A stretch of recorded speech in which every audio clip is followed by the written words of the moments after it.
Let me share with you something that I see in the youth group, but I also see in the church at large, individual congregations. Because we have dumbed down the gospel, because we're not preaching the true gospel, and we are using carnal means to attract people. If you use carnal means to attract men, you're going to attract carnal men. And you're going to have to keep using greater carnal means to keep them in the church. So what has happened is this. We have these large churches filled with many unconverted carnal people. But in those churches, we also have this small group of people that honestly want Christ. And they honestly want His Word. And they honestly want to be transformed. They don't need anything else. All they need is true worship of the true God and Scripture being preached to them and lived out before them. That's what they want. Now I want to tell you the great sin of the American pastor. And this has got me in a lot of trouble, but it's true. This small group of converted people in that local church, all they want is Jesus. And all they want to do is the right thing. They want purity. They want truth. They want Christ. But the pastor, in order to keep this larger group of unconverted people, he caters to them.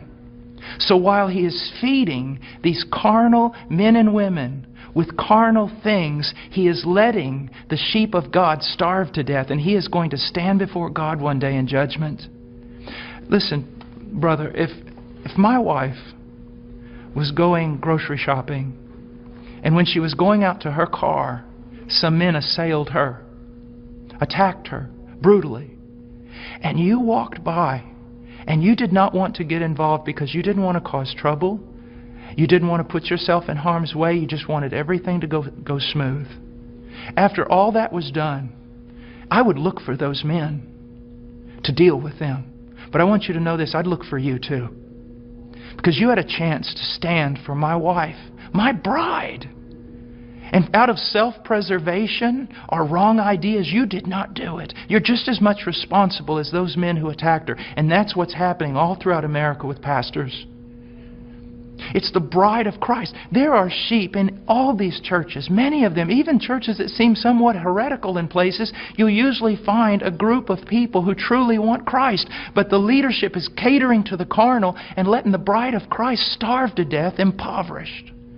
And that is wrong. And there's going to be judgment for it. And the same thing is happening to the youth.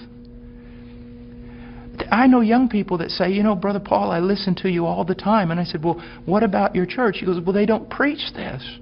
It's not what the other young people want. And so they give them what they want. I'm starving to death. A little child of God, it would be better that a millstone be tied around your neck than you cause this little one to stumble.